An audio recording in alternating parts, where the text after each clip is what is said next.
Le vrai problème ici, c'est la croyance selon laquelle il faudrait travailler toujours plus pour prouver que vous êtes à votre place. Pourtant, les deux choses n'ont rien à voir. Observez les leaders que vous admirez. Ils ne sont pas constamment débordés. Bienvenue à toutes les femmes ambitieuses. Vous écoutez l'épisode 133 et aujourd'hui je vous parle de créer des résultats sans s'épuiser. Je m'appelle Jenny Chamas, je suis Master Coach certifiée. Femme ambitieuse est le premier podcast sur le leadership en France. Ici, j'aide les femmes à dépasser les obstacles pour intégrer et mener les organes de direction des entreprises, fonder et développer leur entreprise, piloter leurs équipes et devenir de meilleurs leaders. Pour me soutenir dans cette mission, abonnez-vous au podcast et laissez un avis 5 étoiles sur la plateforme de votre choix. 1000 merci. Bonjour mes très chers leaders, comment allez-vous aujourd'hui ? La semaine dernière, je vous parlais de la première compétence essentielle pour accéder à des postes de direction et diriger, celle d'agir sans permission. Aujourd'hui, je vous parle de la deuxième compétence, créer d'excellents résultats sans s'épuiser. Ce sujet, je le sais, est sensible pour beaucoup d'entre vous, parce que vous avez le sentiment de toujours devoir prouver que vous en êtes capable, et parce que vous avez 1000 vies en une, et pas seulement le travail. Des sources de fatigue, vous en avez de multiples. Ce n'est pas par hasard si la fatigue, l'épuisement et le burn-out sont très présents chez les managers et les femmes qui dirigent. Pour diriger et réussir à créer des résultats, il n'y a pas de mystère. Il faut travailler. Évidemment, sans la valeur travail, compliqué de créer des résultats. Et en même temps, la vraie question qui se pose, c'est d'apprendre à placer le curseur au bon endroit. Car travailler et créer des résultats ne veut pas dire s'épuiser. Pourquoi alors tant de femmes brillantes s'épuisent ? Évidemment, on pourrait parler de la structure des entreprises, des règles qui y règnent de présentéisme, des secteurs très masculins qui nient les enjeux des femmes dirigeantes aujourd'hui. Mais on ne peut pas y faire grand-chose là tout de suite dans ce podcast. C'est un combat et un changement déjà amorcé que je soutiens totalement. De plus en plus d'entreprises s'adaptent à la réalité de nos vies et à commencer par la mienne. Mais ce que je veux vous aider à faire ici, c'est comprendre vos propres limites, celles dont vous êtes responsable, celles sur lesquelles vous pouvez agir. Car en agissant dessus, vous changez les choses pour vous et vous contribuez à montrer l'exemple pour les autres. Alors observons ce qui se passe et qui crée l'épuisement. Imaginez une prise de poste. Vous entrez dans un environnement dans lequel on attend que vous créiez des résultats. Et d'ailleurs, c'est pour cela que vous avez été nommé. Et vous pensez, il faut que je prouve que j'en suis capable. Vous pensez aussi, j'ai peur de ne pas être à la hauteur. Ou alors vous pensez, il faut que je sois la meilleure. Ces pensées provoquent en vous des émotions de contrôle, de peur, de pression, de stress. Alors vous travaillez matin, midi et soir. Vous ne prenez pas de pause. Vous dites oui à toutes les réunions parce que vous avez peur de froisser quelqu'un ou de ne pas être bien vu. Vous passez votre temps à éteindre des feux, à gérer les urgences et laisser de côté le plus important, les sujets stratégiques. Vous courez après le temps comme si la maison allait brûler. Vous agissez sur le court terme en oubliant le long terme.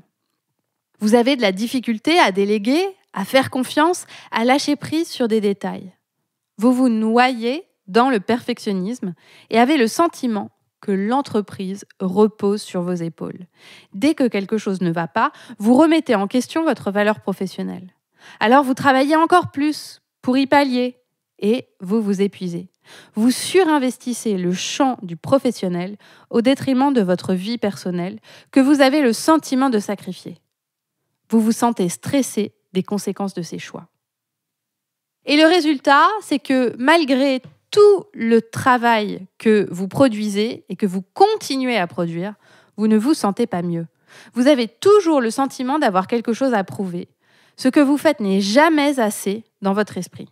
Vous espérez que ça va passer, vous vous dites que c'est juste une période, mais le cycle se répète indéfiniment.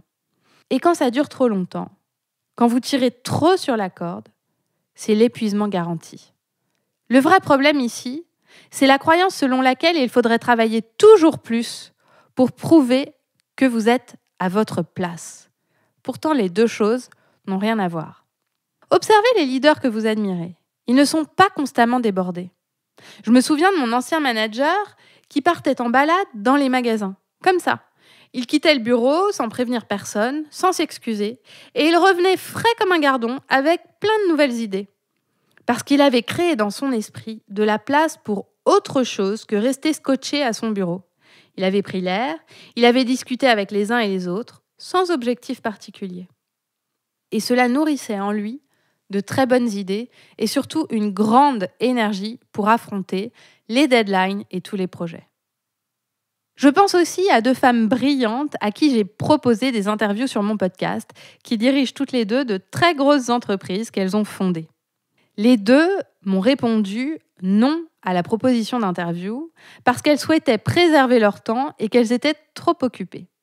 L'une d'elles m'a dit que suite à son burn-out, elle avait appris à se protéger et à dire non en respectant ce qui était important pour elle.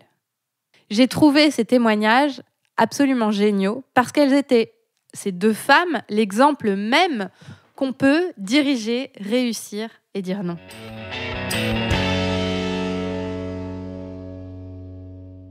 Explorons ensemble à quoi ressemble l'état d'esprit et le comportement d'une leader qui crée des résultats sans s'épuiser. Elle pense « J'ai des priorités. J'ai des résultats précis que je souhaite créer. Je sais ce que je veux faire, je priorise et je ne déroge pas à ces priorités. » Elle se concentre sur l'objectif précis et se contraint à celui-là uniquement. Tant pis pour le reste. Elle agit et pilote son équipe pour créer des résultats rapides et visibles et assurer sa direction. Elle choisit des résultats stratégiques. Elle dit non au reste. Elle avance de façon autonome et indépendante en agissant sans permission. Elle accepte de déplaire et de ne pas satisfaire l'agenda de tout le monde. Elle se ménage des temps de réflexion. Et elle crée les résultats qu'elle a visés parce qu'elle ne s'est à aucun moment éparpillée. Conclusion. Pour créer d'excellents résultats sans vous épuiser, vous devez être à l'initiative de vos priorités et vous y tenir en étant stratégique sur vos choix.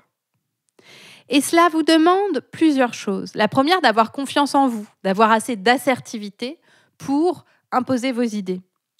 Ça vous demande aussi une bonne gestion des ressources humaines et des ressources temps. Ça vous demande des qualités de planification. Et ça vous demande aussi d'accepter de ne pas plaire à tout le monde.